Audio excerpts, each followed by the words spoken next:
नवरात्र को भगवती दुर्गा की पूजा आराधना का समय माना जाता है। यद्यपि वास्तव में यह शक्ति साधना का समय होता है। फिर वह शक्ति चाहे 10 महाविद्या हो, काली हो, दुर्गा हो अथवा कोई भी शक्ति हो, साधकों की और कर्मकांडियों की अपनी तकनीक और अपनी पद्धति होती है, जिस पर वह चलते हुए शक्ति साधना करते हैं और अपनी क्षमता पद्धति अनुसार शक्ति प्राप्त करते हैं।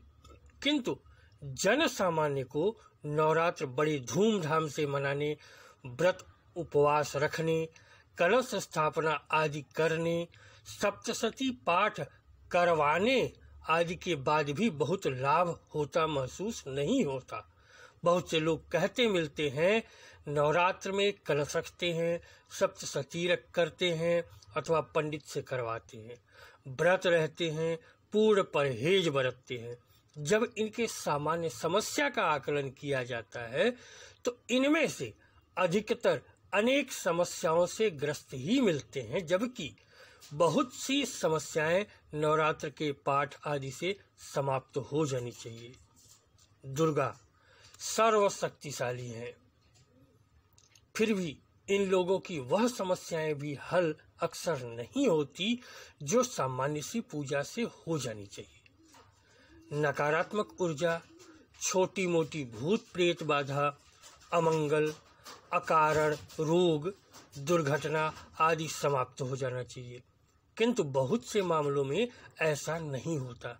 उसके बाद यह लोग किस्मत की बात मानकर खुद को संतोष देते हैं कि किस्मत ही खराब हो तो दुर्गा क्या करेंगे। जब हम इन बातों पर गंभीरता से सोचते हैं तो पाते हैं कि वास्तव में दुर्गा की शक्ति तो आपको मिल ही नहीं रही। जो ऊर्जा, जो शक्ति आनी चाहिए आई ही नहीं, इसलिए आपकी समस्याएं यथावत हैं। जो बाधाएं आपके लिए रुकावट हैं वह ही नहीं हट पा रही तो पूरा भाग्य का भी नहीं मिल पा रहा, इसलिए कोई सुधार नहीं हुआ। शक्ति साधना मात्र भावना का पर्व या अवसर नहीं होता, इसकी अपनी विशिष्टता, अपनी तकनीक होती है। इस समय मात्र व्रत उपवास कलश रखने पाठ करवाने से बहुत कुछ होने वाला नहीं। महत्व यह होता है कि आप कितना खुद प्रयास कर रहे, आपने कितना खुद में शक्ति लाने की कोशिश की। दुर्गा देवी या ऊर्जा या शक्ति है, स्त्री नहीं है।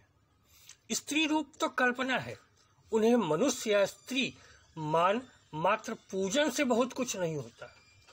उन्हें ब्रह्मांड में फैली विशेष ऊर्जा मान खुद में लाने का प्रयास होता है, तभी वास्तविक शक्ति प्राप्त होती है और लाभ महसूस होता है। दुर्गा बेहद सात्विक शक्ति है, यहाँ गलतियों के लिए क्षमा नहीं होती। जब आप पाठ करते हैं, करवाते हैं, कलश स्थापना करते हैं तो आपको छोटी छोटी बहुत सी बातों का ध्यान रखना होता है, जहां थोड़ी सी भी गलती न होने पाए।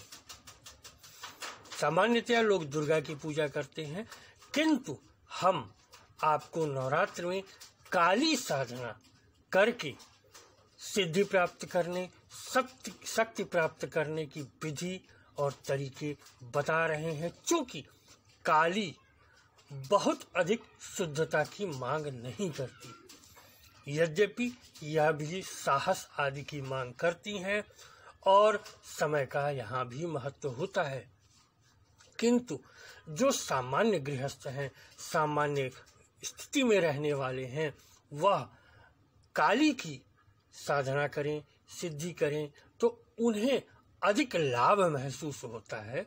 नवरात्र की साधनाएं सामान्यतया आपने व्रत रखा तो शरीर शुद्ध हुआ, आपने कलश रखा, परहेज किया, भावना शुद्ध हुई, आपने मांस मदिरा तामसिक का परित्याग किया तो सात्विकता का संचार हुआ।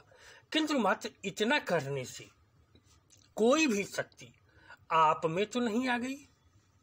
सप्तशती पंडित से कराई, अगर उन्होंने शुद्ध भी किया तो अधिकतर ऊर्जा अंश उन्हें मिली और कुछ अंश आपके पूजा स्थान पर व्याप्त हुई।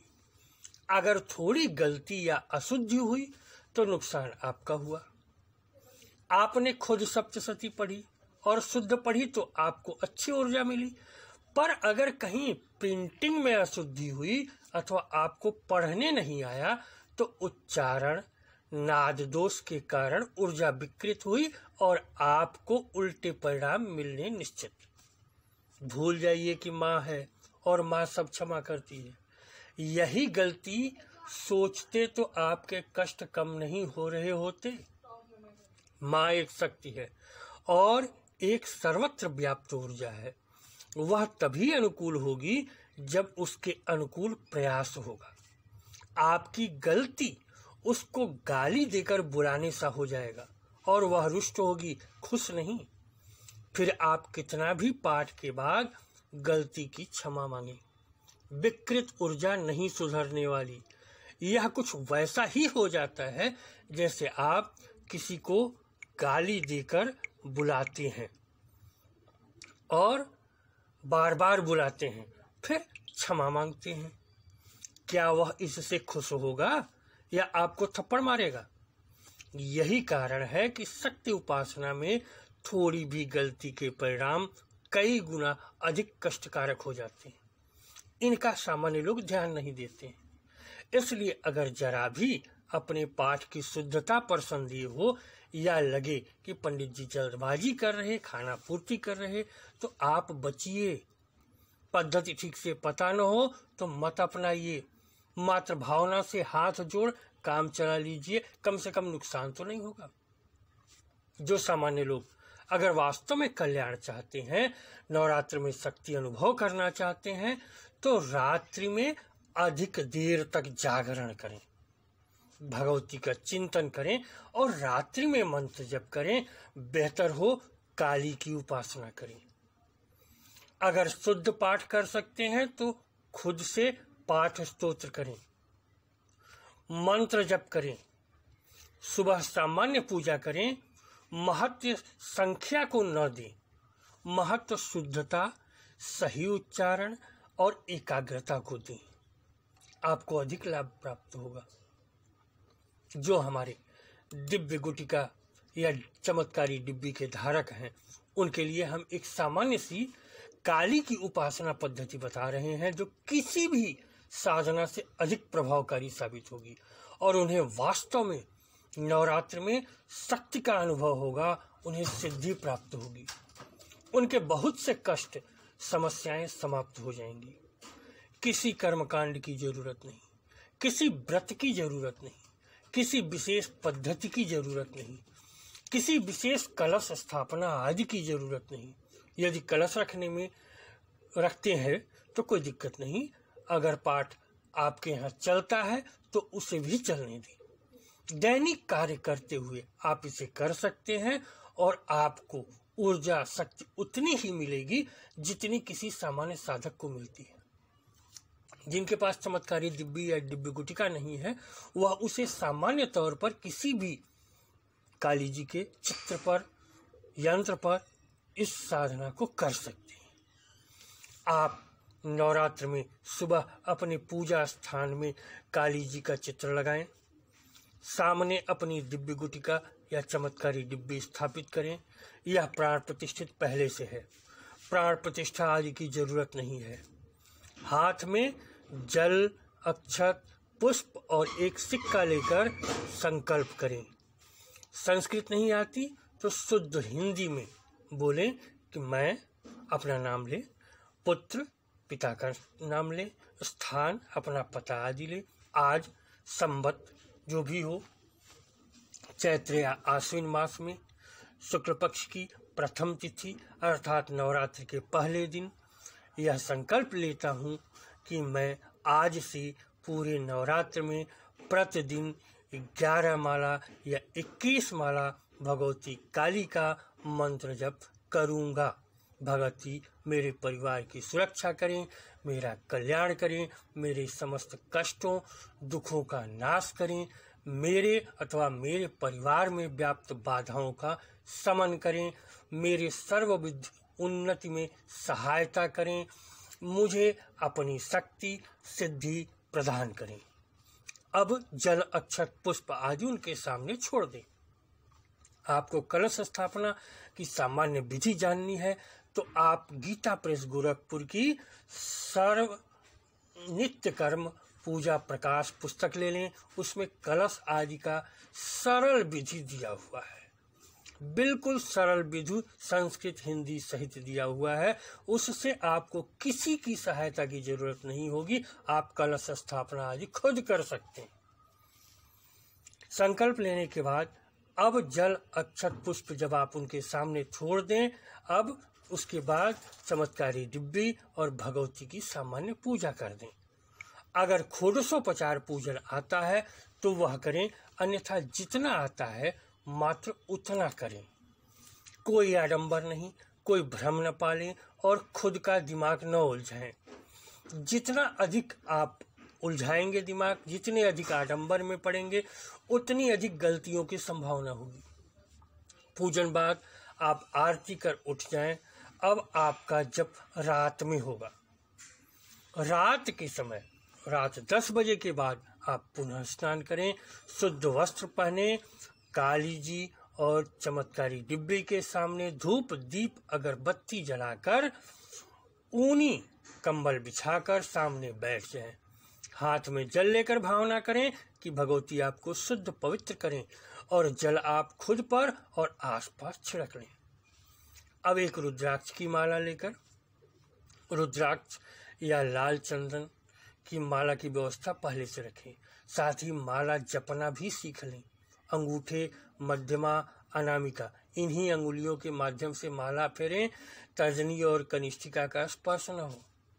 पहले एक माला महामृत्युंजय मंत्र का जप करें। इसके बाद आप 11 माला दुर्गा जी के नवारण मंत्र का जप करें, या यहाँ पे आप काली की साधना कर रहे हैं तो 11 या 21 माला जो आपका संकल्प हो उसके अनुसार काली जी का कोई भी मंत्र का जप करें। आपका ध्यान पूरी तरह काली जी पर एकाग्र हो। नवरात्र जितने दिन का है उतने दिन आपको उतनी संख्या में जप करना है। अगर नवरात्र में किसी दिन की कमी हो तो जिस दिन 2 तिथियां मिलती हो उसी दिन आपको दोनों दिन का जप करना होगा। जैसे कि पहले दिन अगर प्रथमा द्वितीया दोनों है, यानी कि एक दिन का लोप है, अगर नवरात्र 8 ही दिन का है तो आप पहले ही दिन 22 माला का जप करेंगे। 11 का अगर संकल्प है तो फिर रोज 11 माला का जप करेंगे। हाँ, एक माला पूर्व में महामृत्युंजय का जप जरूर होगा। पहले दिन अधिक श्रम जरूर लगेगा किंतु अगले दिन से आदत हो जाएगी। 9वें दिन जप के बाद 9वें दिन या 10वें दिन आम की लकड़ी पर हवन सामग्री से हवन करें। रोज जप के बाद अपने जप को भगवती के बाएं हाथ में समर्पित करें। समर्पित करने के बाद क्षमा मांग आरती करें और उठ जाएं। रोज इतना ही करना है। हवन के बाद हवन की राख अपने घर के चारों कोनों में, गमलों आदि में डाल सकते हैं अथवा उन्हें प्रवाहित कर सकते हैं। अन्य सामग्रियों के साथ किसी सात्विक सदाचारी ब्राह्मण को दक्षिणा प्रदान करें। हवन के बाद चमत्कारी डिब्बी और रुद्राक्ष की माला आदि को अपने पूजन स्थान में रहने दें। काली जी का चित्र पूजन स्थान पर लगा दें। रोज पूजन मात्र करते रहें या एक माला जप करते रहें। अन्य जो प्रयोग है आपकी दिव्य कुटिका पर वह अब आप करने को स्वतंत्र है। चूंकि चमत्कारी डिब्बी ऐसी चीज है जिस पर लगभग 25 तरह के प्रयोग हमने बताए हुए हैं, आप कोई भी प्रयोग कर सकते हैं। नवरात्र में इतनी साधना करने से और जप हवन करने से आप खुद में, अपने घर में एक अलौकिक ऊर्जा का अनुभव करेंगे जो आपको बहुत से कर्मकांड करने के बाद भी, पाठ कराने के बाद भी महसूस होना मुश्किल है। इस प्रकार आप शक्ति साधना करके, काली साधना करके उनकी सिद्धि, उनके मंत्र की सिद्धि, उनकी शक्ति पा सकते हैं और आप अपने कष्ट हटा सकते हैं। इस वीडियो में इतना ही। अगले वीडियो में हम कुछ और जानकारियां आपको प्रदान करेंगे। नमस्कार, धन्यवाद।